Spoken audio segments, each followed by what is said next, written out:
नमस्कार, स्वागत है आप सभी का मौसम तक चैनल पर। यह है नेशनल वेदर बुलेटिन। इसमें बात 23 सितंबर के संपूर्ण भारत के मौसम की। दोस्तों, एंटी साइक्लोनिक सर्कुलेशन बनने वाला है इधर, और अगर ये सिस्टम बना तो मानसून की वापसी की घोषणा हो सकती है, वापसी की शुरुआत की घोषणा हो सकती है, लेकिन वो बहुत सीमित जगहों से वापस लौटेगा।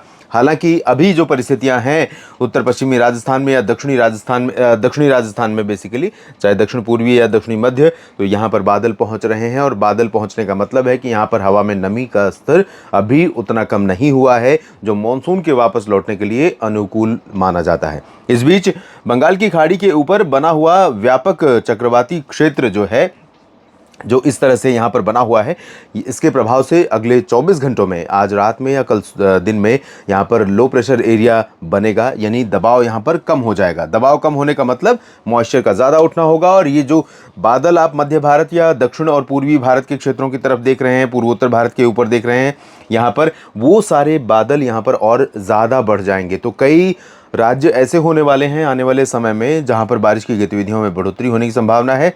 आज भी आपने देखा पंजाब, हरियाणा, दिल्ली और राजस्थान के पूर्वी रीजन में, उत्तर प्रदेश और बिहार के तमाम इलाकों पर बादलों का भी प्रभाव दिखाई पड़ा। कल पूरी तरह से आसमान साफ था, परसों पूरी तरह से साफ था, कल थोड़े बहुत दिखाई दिए थे, आज उनसे क्वांटिटी बढ़ी है। कल भी बादल दोपहर के बाद दिखाई पड़ेंगे कई मैदानी इलाकों में, लेकिन बारिश कहाँ कहाँ पर होगी ये जानना बेहद ज़रूरी है। मध्य भारत से कितनी ऊपर तक पहुँच सकती है, पूर्वी भारत में कहाँ पर पहुँच सकती है, आइए जानते हैं। तो जैसा कि हम 3-4 दिनों से देख रहे हैं, उत्तर भारत के क्षेत्रों में आसमान साफ दिखाई पड़ रहा है और मानसून भी यहाँ पर सक्रिय नहीं है, एक्टिव नहीं है। लेकिन उम्मीद के अनुसार जब बंगाल की खाड़ी पर निम्न दबाव का क्षेत्र बनेगा, तो जो अभी मध्य भारत तक हवाएं पहुंच रही हैं और पूर्वी भारत के राज्यों पर पूर्वी आर्द्र हवाएं बंगाल की खाड़ी की ओर से आ रही हैं, इन हवाओं का प्रवाह या दायरा थोड़ा सा और बढ़ेगा, इंटेंसिटी भी बढ़ेगी, तो बादल भी बढ़ेंगे। लेकिन बारिश की जो स्थिति है, अगर हम देखें तो जिस तरह से हम कल भी बात कर रहे थे कि 24 डिग्री उत्तरी अक्षांश, अगर हम लॉन्गिट्यूड के हिसाब से देखें तो 24 डिग्री उत्तरी अक्षांश यानी गुजरात के तमाम इलाकों, गुजरात में वैसे उतना ज़्यादा प्रभाव नहीं रहेगा, लेकिन मध्य प्रदेश और इधर झारखंड से होते हुए इस रीजन में ज़्यादा संभावनाएं अगले 24 घंटों के दौरान भी दिखाई पड़ रही हैं। 24 सितंबर से इस 24 डिग्री उत्तरी अक्षांश को मॉनसून की बारिश पार करेगी और तमाम इलाकों में, उत्तर प्रदेश में पहुंचेगी, बिहार में पहुंचेगी। वैसे 23 अगस्त को भी पूर्वी उत्तर प्रदेश के तमाम इलाकों पर मौसम बदलने वाला है, लेकिन उतनी ज़्यादा एक्टिविटी, उतना ज़्यादा प्रभाव अभी 23 सितंबर को फिलहाल दिखाई नहीं पड़ेगा। 24 सितंबर को ज़रूर दिखाई पड़ेगा। अगर हम उत्तर से शुरुआत करें तो उत्तराखंड के भागों के अलावा जम्मू कश्मीर और पंजाब, हरियाणा, चंडीगढ़, दिल्ली, राजस्थान और उत्तर प्रदेश के अधिकांश इलाकों पर फिलहाल 23 सितंबर को मौसम मुख्यतः साफ और शुष्क नज़र आ रहा है। हालांकि उत्तराखंड में कई जगहों पर बारिश हो सकती है, शिमला में भी बारिश की संभावनाएं हैं, लेकिन इंटेंसिटी शिमला समेत हिमाचल की किसी भी जगह पर बहुत लो रहेगी। धर्मशाला और चंबा, ऊना, डलहौजी, लाहौल स्पीति, कुल्लू मनाली, इधर जम्मू, कटरा, उधमपुर से लेकर श्रीनगर, गुलमर्ग, काजीगुंड, पहलगाम में ड्राई वेदर रहेगा। अमृतसर, तरनतारण और जालंधर पठानकोट से लेकर लुधियाना, पटियाला, बरनाला, मोगा, मनसा, संगरूर, फजिल्का, फरीदकोट से मुक्तसर साहिब और इधर रूपनगर, नवां शहर, शहीद भगत सिंह नगर, साहिबजादा अजीत सिंह नगर से लेकर चंडीगढ़, अंबाला, पंचकुला, यमुनानगर, करनाल, कुरुक्षेत्र, कैथल, जींद, रोहतक, हिसार, सिरसा, फतेहाबाद और भिवानी, चरखी दादरी, झज्जर, महेंद्रगढ़, गुरुग्राम, फरीदाबाद, पलवल, दिल्ली, इन सभी भागों में पूरी तरह से साफ और शुष्क मौसम रहेगा। उत्तर की हवाएं बीच बीच में आएंगी और उत्तर की हवाएं अगर सुबह चलेंगी तो मौसम बेहद खुशनुमा रहेगा और ऐसी संभावना है कि सुबह के समय चलें, लेकिन दोपहर में मौसम गर्म हो सकता है, उमस भरी गर्मी हो सकती है, क्योंकि हवा में नमी का स्तर फिर से बढ़ जाएगा। नमी का स्तर जैसे ही बढ़ेगा और थोड़े बहुत बादल दिखाई देंगे, तो इस समय अभी, क्योंकि जैसा कि मैं पहले भी कह चुका हूं कि अभी सूरज ने दक्षिण की तरफ जाना शुरू नहीं किया है, जिसे साउदर्न हेमिस्फीयर हम कहते हैं, तो साउदर्न हेमिस्फीयर में जाना शुरू नहीं किया है। तो ऐसे में जो भारत के अधिकांश इलाके हैं यहाँ पर अभी सूरज की तपिश रहेगी, तो ऐसे में मौसम गर्म रहेगा और गर्मी और उमस भरी स्थिति का यहाँ पर कंटिन्यू रहना यहाँ जारी रहेगा 23 सितंबर को भी। और वही स्थिति मैं आपको बता दूं कि राजस्थान में भी दिखाई पड़ेगी। गंगानगर, हनुमानगढ़, चूरू, बीकानेर, जैसलमेर, बाड़मेर, जोधपुर, जालौर से लेकर उदयपुर, डूंगरपुर और जयपुर, अलवर समेत सवाई माधोपुर में भी। लेकिन सवाई माधोपुर और अजमेर से जोधपुर और जालौर के नीचे का जो हिस्सा है दोस्तों, यहाँ पर कुछ बादल पहुँचने शुरू हो जाएंगे कल भी। और बादल जब पहुंचेंगे तो हो सकता है कुछ बूंदाबांदी भी इस रीजन में आपको दिखाई पड़े।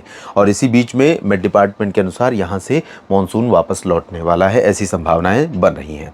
अगर हम उत्तर प्रदेश की बात करें तो उत्तर प्रदेश में मेरठ से लेकर बरेली, आगरा, अलीगढ़, मथुरा और बागपत, शामली से लेकर बिजनौर से लेकर मथुरा और साथ ही साथ झांसी, ललितपुर समेत तमाम जगहों पर ड्राई वेदर रहेगा। ड्राई वेदर की संभावना पूर्वी उत्तर प्रदेश में भी है, लेकिन यहाँ पर सोनभद्र, मिर्ज़ापुर, भदोही से लेकर वाराणसी और साथ ही साथ अयोध्या, लखनऊ, कानपुर के नीचे के हिस्सों में ये वाला जो रीजन आप देख रहे हैं, यहाँ पर कुछ हिस्से ऐसे हो सकते हैं जहाँ पर बादलों का प्रभाव रहेगा और बादल रहेंगे। हो माफ़ कीजिएगा, बादल रहेंगे तो हो सकता है कुछ इलाकों में यहाँ पर थोड़ी बहुत वर्षा भी हो जाए। बहुत तेज़ बारिश नहीं होगी और कई जगहों पर नहीं होगी, बहुत लिमिटेड प्लेसेस में, यानी कि एक ज़िले की बात करें तो एक ज़िले के किसी 5-10% एरिया में हो सकता है थोड़ी बहुत बरसात हो जाए, ऐसी संभावना यहाँ पर बन रही है। सोनभद्र, मिर्ज़ापुर में चांसेस थोड़े ज़्यादा रहेंगे।